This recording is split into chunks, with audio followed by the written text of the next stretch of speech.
হনুমান চালিসা পাঠ, তাও আবার ফ্রান্সের সেনেটে পাঠ করছেন রাজস্থানের মেহেন্দিপুরের বালাজি মন্দিরের মহন্ত স্বয়ং নরেশপুরী মহারাজ। গত বছরও নরেশপুরী মহারাজ ব্রিটিশ পার্লামেন্টে গণ হনুমান চালিসা পাঠ করেন। গোটা ভবন গুঞ্জরিত হচ্ছিল জয় শ্রীরাম জয় বালাজি ধ্বনিতে। গত বছর ব্রিটিশ পার্লামেন্ট আর এবার ফ্রান্সের সেনেট। 5ই জুন 7 সমুদ্র 13 নদীর পারে কণ্ঠে কণ্ঠে ধ্বনিত হল হনুমান চালিসা। উদ্যোগে রাজস্থানের বিখ্যাত ধর্মস্থল মেহেন্দিপুর বালাজি মন্দিরের মহান্ত ডক্টর নরেশপুরী মহারাজ। তার কণ্ঠের সুমধুর হনুমান চালিসা পাঠ ফ্রান্সের সেনেটকে আলাদা মাহাত্ম্য দেয়। গোটা ভবন ফেটে পড়ে জয় শ্রীরাম জয় বালাজি মহারাজ ও ভারত মাতা কি জয় ধ্বনিতে।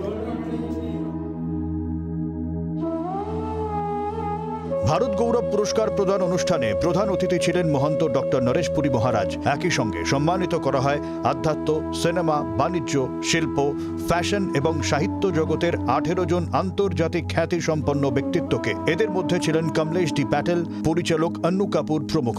নরেশপুরী মহারাজ জানিয়েছেন, বজরংবলীর পূত চরিত্র প্রত্যেকের আদর্শ হওয়া উচিত। তার কথায়, উদ্দেশ্যের প্রতি সর্বস্ব সমর্পণ, উদার ব্যক্তিত্ব, লক্ষ্যের জন্য নিরন্তর প্রয়াস সবই ফুটে উঠেছে বজরংবলীর জীবন দর্শনে। শ্রীরামচন্দ্রের এই সর্বশ্রেষ্ঠ ভক্ত তার যাবতীয় শক্তি ও বুদ্ধির নির্ভুল প্রয়োগ করেন। তার পথই হয়ে উঠুক সকলের গন্তব্য। একই সঙ্গে যুদ্ধ বন্ধ করে শান্তির পথে চলার জন্য আন্তর্জাতিক দুনিয়াকে আহ্বান করেছেন তিনি।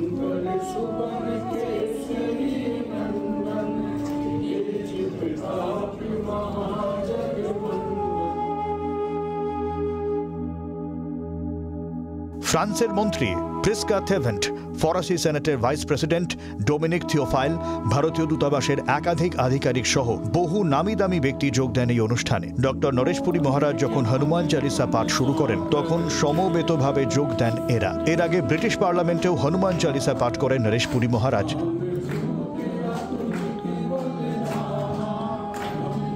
ব্রিটিশ পার্লামেন্ট সন্ত শিরোমণি সম্মানে ভূষিত করে তাঁকে।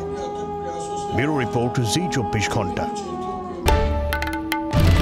বাংলার আওয়াজ, বাঙালির আবেগ, জি 24 ঘন্টা।